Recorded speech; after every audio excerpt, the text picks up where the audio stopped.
Seja bem-vinda, meu irmão. Seja bem-vindo, meu irmão. Estamos iniciando mais um estudo da revista da Escola Bíblica Dominical e também iniciando mais uma revista. Primeira edição da revista, 1 Coríntios.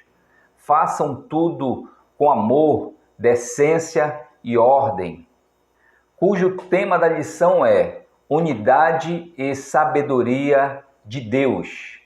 Texto áureo diz: rogo-vos, irmãos, pelo nome do nosso Senhor Jesus Cristo, que faleis todos a mesma coisa e que não haja entre vós divisões, antes sejais inteiramente unidos na mesma disposição mental e no mesmo parecer.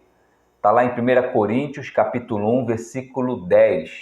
E a verdade prática é: divisões na igreja revelam uma compreensão distorcida de Cristo e prejudicam a evangelização. Essa revista ela tem 3 objetivos que precisamos alcançar. Primeiro objetivo é entender a importância da primeira carta aos Coríntios para a igreja de hoje. Segundo objetivo, compreender os benefícios gerados pela unidade da igreja. Terceiro objetivo, reconhecer que as excelências da sabedoria de Deus excedem a capacidade de entendimento humano. Essa lição está dividida em 3 unidades, onde a primeira unidade ela vai falar a respeito da saudação e da gratidão.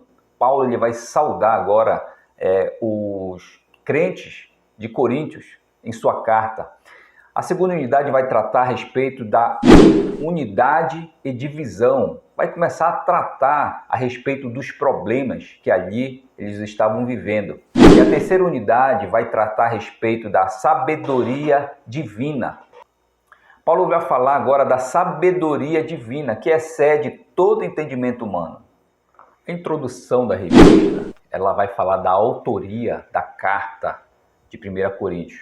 Paulo, ele é o autor desta carta, ele se apresenta, né, logo no início da sua escrita, ali saudando os irmãos. E o destino dessa carta são aos crentes ali da igreja de Coríntios, a cidade de Coríntios, ali quando Paulo, na sua segunda viagem missionária, ele vai e funda essa igreja. Paulo é o maior fundador de igrejas, né, que já vimos, que o Evangelho já anunciou. Então, Paulo, na sua segunda viagem missionária, ele funda essa igreja em Coríntios. E na sua terceira viagem, ele escreve essa carta. Ele passa em Coríntios 1 ano e 6 meses, funda a igreja, ele sai de lá, deixa a liderança na igreja, deixa a liderança, deixa a igreja funcionando. E depois de 7 anos, ele recebe agora informações. Ele recebe informações de membros da igreja, dos problemas que ali a igreja está passando. Então, na sua terceira viagem missionária, quando ele estava em Éfeso, ele escreve agora para os irmãos da igreja de Corinto, né? Ele recebe essas informações da família de Cloe. Então, essas informações que chegam até Paulo através da casa de Cloe.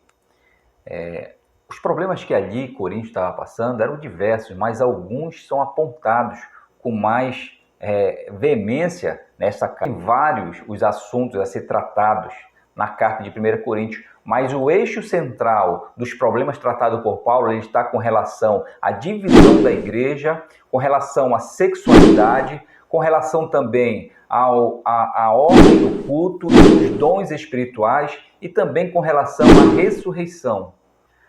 A cidade de Coríntios era uma cidade muito importante, a capital de uma das províncias mais importantes de Roma.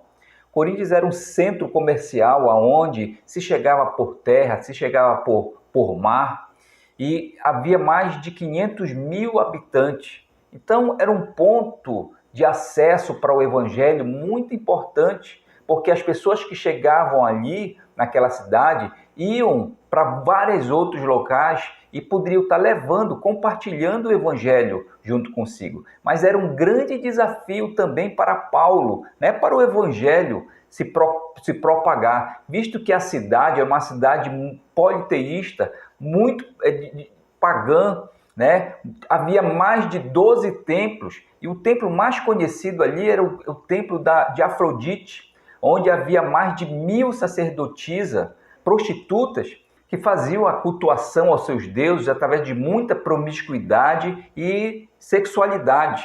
A cidade era conhecida pela cultura helenística imoral. A primeira unidade vai falar sobre a saudação e a gratidão.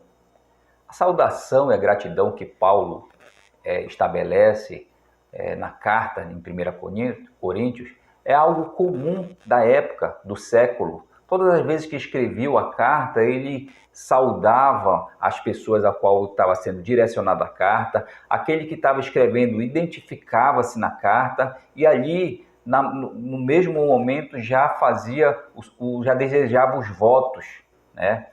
Os votos e as felicitações no momento que estava se escrevendo a carta. Então ficaria muito fácil identificar a carta que Paulo escreveu ao Coríntios. E o número 1 da primeira unidade vai falar a respeito de Paulo e Sóstenes. Está lá no capítulo 1, versículo 1, que diz assim: Paulo, chamado pela vontade de Deus para ser apóstolo de Jesus Cristo, e o irmão Sóstenes. De acordo com o livro de Atos, capítulo 18, quando Paulo, na sua segunda viagem missionária, ele implanta a igreja em Coríntios, o líder da sinagoga é Crispo. Então, Crispo, ele se converte ao evangelho. E quando ele se converte ao evangelho, ele é afastado. E entra agora Sóstenes como novo líder da sinagoga. Ele, nada satisfeito com a situação do seu antecessor, ele agora tenta acusar Paulo injustamente e leva até as autoridades para que o magistrado pudesse julgar Paulo.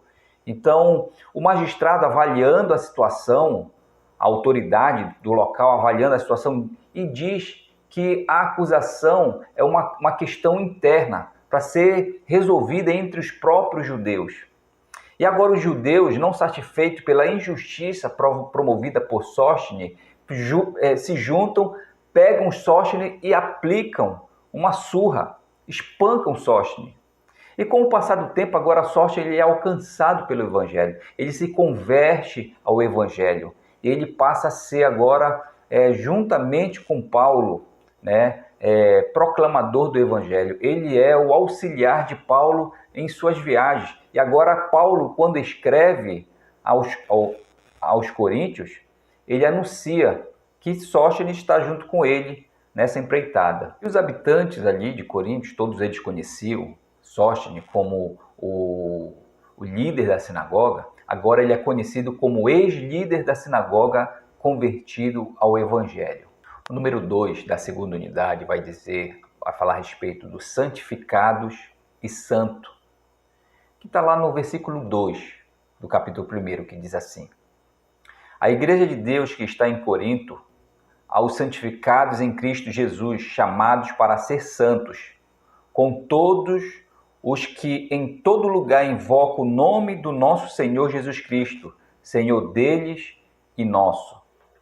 O versículo ele inicia que a igreja de Deus que está em Coríntios, e também fala que os que são santos foram chamados para ser santificados. Então parece que há aí uma contradição nesse versículo.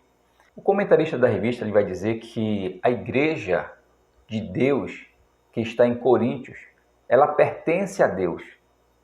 Então a igreja como um todo, ela pertence a Deus. Agora a igreja que está em Coríntios também pertence a Deus. Porque se tem algum dono desta igreja, esse dono é Jesus Cristo. Ele não passou procuração para nenhuma das outras igrejas para dizer que a igreja de Deus ela está neste lugar ou está naquele. Já a expressão os santificados em Cristo Jesus, chamado para ser santo, dá uma pode soar uma questão do contraditório, mas o que Paulo está se tratando, ele menciona aí duas questões da santificação. A santificação posicional, quanto à posição agora desse crente que está ali em Corinto, que aceitou Jesus. Então ele está separado em Cristo Jesus. Todo aquele que aceita Cristo como seu Salvador, ele está separado. Ele está separado. Então ele tem essa santificação como uma posição, a santificação posicional que Paulo está mencionando. E também tem a santificação agora progressiva. Eles são santos chamados para ser santificados. Porque essa santificação progressiva é um processo que agora esse santo, esse convertido, esse crente, ele vai passar por um processo de santificação, que é diariamente, de tempo em tempo, de glória em glória, esse cristão agora vai ser santificado. É um processo que ele só vai acabar com a volta de Cristo. É um processo agora que todos nós precisamos, em nossa vida aqui nessa terra, precisamos percorrer por esse processo. É um processo contínuo, progressivo, que vai nos tornar parecido ou mais próximo possível da imagem de Cristo Jesus. Número 3 da primeira unidade, Paulo faz ações de graças, na sua escrita. Está lá no versículo 4 até o versículo 9, mas vamos ler até o versículo 7, que diz assim: Sempre dou graças ao meu Deus a vosso respeito, a propósito da sua graça que vos foi dada em Cristo Jesus. Porque em tudo foste enriquecido nele, em toda a palavra e em todo o conhecimento, assim como o testemunho de Cristo tem sido confirmado em vós, de maneira que não vos falte nenhum dom, aguardando-vos a revelação do nosso Senhor Jesus Cristo. Então o apóstolo Paulo agora se demonstra um pastor muito sensível, aplaudindo, elogiando agora os crentes de Corinto com relação ao engajamento, à busca e obtenção dos dons espirituais, com relação ao conhecimento da palavra, com relação ao testemunho em Cristo Jesus e também à espera agora, aguardando as revelações em Cristo Jesus.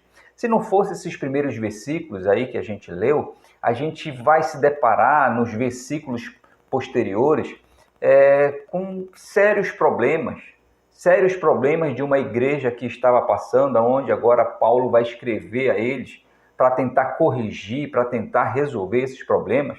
Se não fosse esses versículos que nós lemos e também essa ações de graça que Paulo ele faz no início da carta, não teríamos como chamar a igreja de Corinto como uma igreja cristã, como uma igreja temente a Deus, pelos grandes problemas que elas ali estavam passando.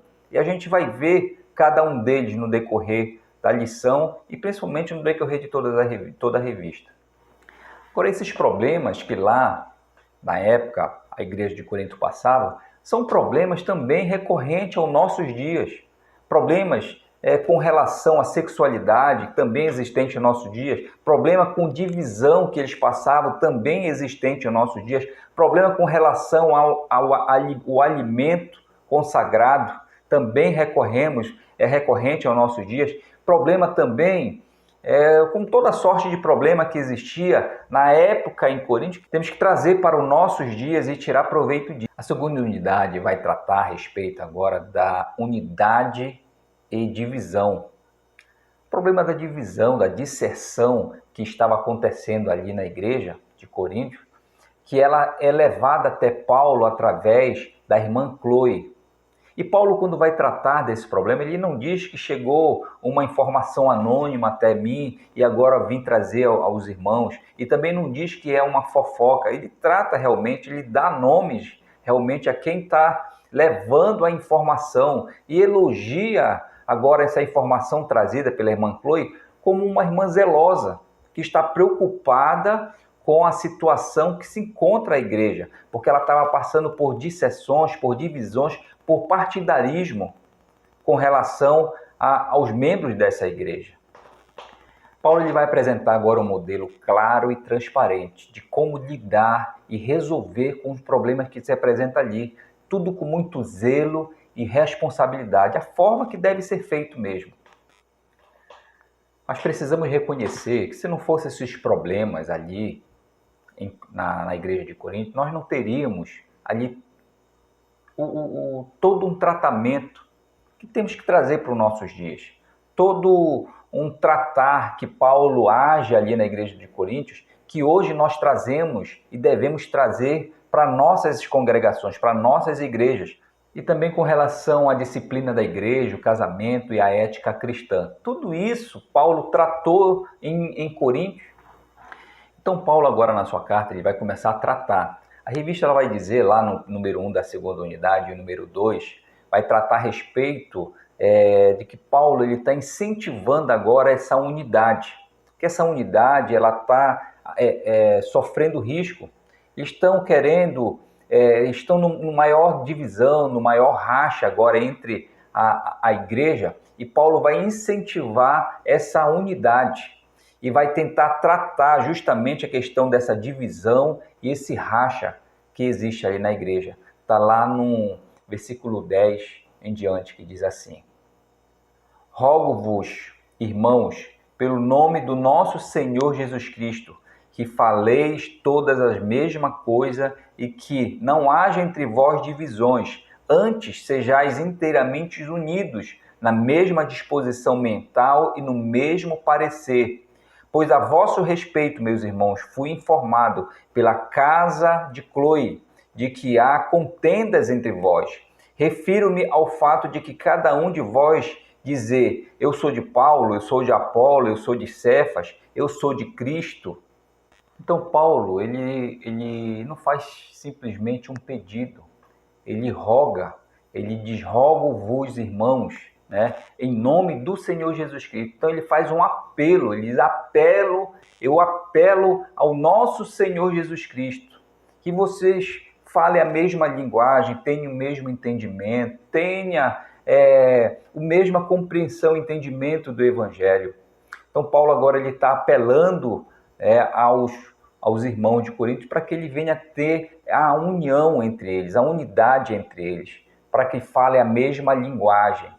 Visto que a união é algo fundamental entre todos os seres humanos e principalmente entre os cristãos, porque é na união dos cristãos que o Senhor promove a bênção. Está lá no Salmo 133.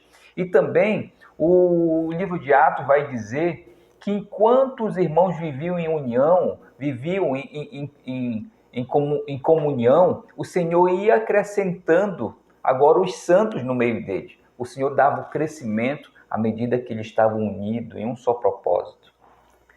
Então Paulo ele usa a expressão disseção, que quer dizer racha, que quer dizer que tem um rasgo, né? Está prestes a se quebrar. Então a igreja ela é considerada, segundo lá em Timóteo, ela é considerada a coluna e o baluarte da verdade, algo que tem que estar firme, algo que tem que estar unido, algo que tem que estar sólido. E agora Paulo ele está rogando aos irmãos para que eles tenham a união, para que eles possam falar uma só língua. Havia entre os irmãos em Coríntios uma divisão, um racha entre partidarismo. Uns eram do partido de Paulo, fundador da igreja, outros eram do partido de Apolo, um homem eloquente que pregava muito bem, outros eram do partido de Cefas, que era de Pedro, que tinha todo um jeito peculiar, e também outros não diziam que não era nem de Paulo, nem de Apolo, nem de Cefas, mas era de Cristo. Então havia totalmente uma divisão. Parece que ali a qualquer momento a coisa poderia se partir. Havia um racha. Então, olhando nas Escrituras, nós não vamos achar em nenhum momento em que o apóstolo Paulo, Apolo, ou até mesmo Pedro, Cefas, ele venha apoiar esse partidarismo, ou que ele venha apoiar esses seguidores agora deles, né? E aí a gente também vamos nos perguntar, será que esses que eram do partido de Cristo não seria o ideal para a igreja, aqueles que são do partido de Cristo? Esses aí, eles são até mesmo os piores. Temos aí vários partidos, mas esses que dizem que são de Cristo, eles são os piores em função de que eles não aceitam a liderança de outros, eles não aceitam lideranças humanas, eles dizem que estão ligados diretamente a Cristo. Eles se achavam orgulhosos e menosprezavam os outros, não se submetiam à autoridade humana, achavam que a liderança deles era Cristo e estavam ligados diretamente com Cristo. E não aceitava nenhuma outra autoridade. Paulo ele vem tratando com relação a essa divisão, com esse racha, ele vem tratando e está lá no versículo 13, 14 e 17 que vamos ler, que diz assim: Acaso Cristo está dividido? Foi Paulo crucificado em favor de vós, ou foste porventura batizado em nome de Paulo? Dou graças a Deus, porque nenhum de vós batizei, exceto Crispo e Gaio. Versículo 17. Porque não me enviou Cristo para batizar, mas para pregar o evangelho, não com sabedoria de palavras, mas que se não anule a cruz de Cristo. Então Paulo ele faz uma pergunta. Por acaso Cristo está dividido? Eles estavam divididos ali com os seus partidos, com as suas preferências. E Paulo não apoiava essa divisão, mesmo sabendo que tinha um partido em seu nome. Ele dizendo aí, por um acaso Paulo morreu na cruz por vocês? Ou por acaso algum de vocês foram batizados em nome de Paulo? Apontando de que ele mesmo não era digno de ser seguido dessa forma. E informa também o seu verdadeiro objetivo, que era pregar o evangelho, não com sabedoria humana para não anular a cruz de Cristo, mas com a sabedoria que vinha do céu, que é a sabedoria divina, que essa sim, que promove o arrependimento, que promove a conversão e não anula a cruz de Cristo. Mas com isso Paulo não está menosprezando a questão do batismo, que é algo que deve ser realizado, é uma obrigação, é uma ordenância. Mas ele foi chamado por Cristo para anunciar o Evangelho. E quando o Evangelho de Marcos, capítulo 16, versículo 15, diz: Ide por todo mundo pregar o Evangelho a toda criatura, batizando em nome do Pai, ele está mencionando aqui, Paulo, a responsabilidade dele, o chamado dele é quanto a esse ide. Ele não foi chamado para batizar, ele foi chamado para pregar a palavra, né? Então ele não está menosprezando a questão do batismo, que é uma ordenância de Cristo. A terceira unidade vai falar da sabedoria divina. E vamos ler alguns versículos para poder entender. Versículo 18 diz assim: Certamente a palavra da cruz é loucura para os que se perdem, mas para nós que somos salvos, poder de Deus. Versículo 21. Visto como na sabedoria de Deus o mundo não o conheceu por sua própria sabedoria, aprove a Deus salvar os que creem pela loucura da pregação. Porque tanto os judeus pedem sinais, como os gregos buscam sabedorias, mas nós pregamos a Cristo crucificado, escândalo para os judeus, loucura para os gentios.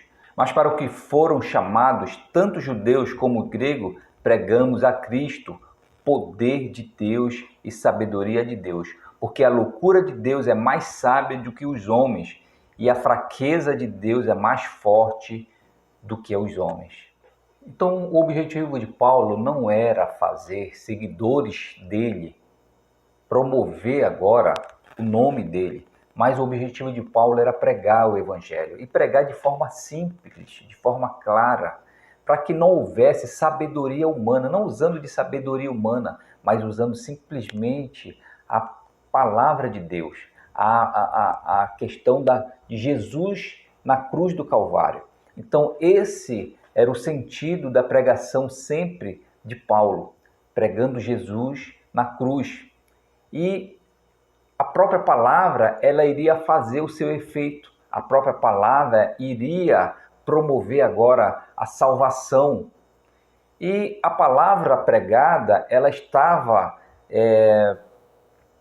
O efeito ela estava justamente na palavra. O efeito ela se formava na palavra pregada e não se formava no pregador, no anunciador que estava levando essa palavra. Então Paulo ele não usava de sabedoria humana para não apagar, para não anular a cruz de Cristo. E quando Paulo fala no versículo 23 que a cruz era um escândalo para os judeus morrer na cruz era algo vergonhoso, era uma maldição, era inaceitável, inconcebível agora Cristo, o Messias que veio, que o tão esperado Messias agora morrer na cruz do Calvário, para os judeus era um escândalo, era inaceitável isso. E a expressão loucura para os gregos, o grego eram seres assim que buscava sempre a capacidade humana, a inteligência, sempre explicação para tudo e para todas as coisas. Então, a morte de Cristo na cruz do Calvário para o grego era loucura.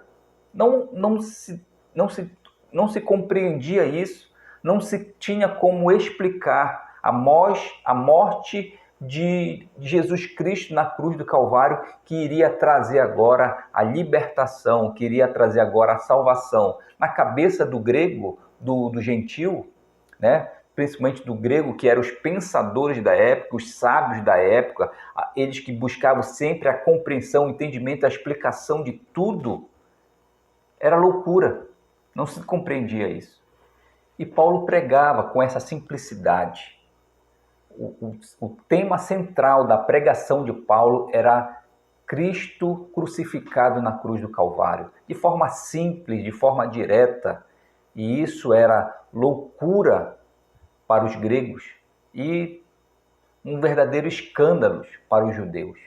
Paulo continua a sua explanação dizendo no versículo 26 que não foram chamados aí os nobres, os sábios segundo a carne, não foram chamados nobres, não foram chamados poderosos, mas ele vai explicar aqueles que foram chamados no versículo 27 em diante, que diz assim: pelo contrário, Deus escolheu as coisas loucas do mundo para envergonhar os sábios e escolheu as coisas fracas do mundo para envergonhar as fortes. E Deus escolheu as coisas humildes do mundo e desprezadas e aquelas que não são, para reduzir a nada as que são, a fim de que ninguém se vanglorie na presença de Deus. Então Paulo vem dizer nos versículos que lemos que Deus ele não faz acepção de pessoas. Muito pelo contrário, ele escolhe justamente aqueles mais necessitados. Ele escolhe justamente aqueles incapazes, ele escolhe justamente aqueles que não são, demonstrando que a sabedoria de Deus ele anda na contramão da sabedoria do mundo. Deus ele escolhe justamente as coisas loucas desse mundo, ele escolhe justamente as coisas fracas desse mundo, ele escolhe justamente as coisas humildes e as desprezadas. Ele chama para envergonhar as sábias, ele chama para envergonhar as capazes, ele chama para envergonhar as que são. Porque no fundo, nós não temos do que nos vangloriarmos. Seja aqueles que são, ou seja aqueles que não são, seja os sábios, ou seja aqueles que têm pouco conhecimento, todos são pecadores e todos carecem da glória de Deus. Então, se tem algo que temos que nos gloriarmos, nos vangloriarmos, é da glória de Deus na nossa vida. E Paulo encerra o capítulo 1 informando a nós em quem devemos nos gloriar. Está lá a partir do versículo 29, que diz assim: a fim de que ninguém se vanglorie na presença de Deus, mas vós sois dele, em Cristo Jesus, o qual se nos tornou da parte de Deus sabedoria e justiça e santificação e redenção, para que, como está escrito, aquele que se glorie-se no Senhor. Paulo ele vem salientar nessa passagem de que todas as bênçãos espirituais, elas são divinas, ela vem do Senhor. Não é mérito humano, nós não somos merecedores. Precisamos reconhecer essa providência divina para que nós não venhamos nos orgulhar e nós não venhamos ser ou nos sentir autossuficientes. Precisamos reconhecer que a sabedoria, a justiça, a redenção, a santificação, ela está no Senhor, ela provém do Senhor e não está em nós, não provém dos nossos esforços, não provém das nossas atitudes e comportamentos em si, mas que está tudo pronto, está tudo providenciado pelo Senhor e que precisamos simplesmente reconhecer, simplesmente crer que tudo isso provém do Senhor para nossas vidas. E já chegamos na nossa aplicação pessoal, que diz assim: o partidarismo e as dissensões em Corinto estavam prejudicando o crescimento da igreja.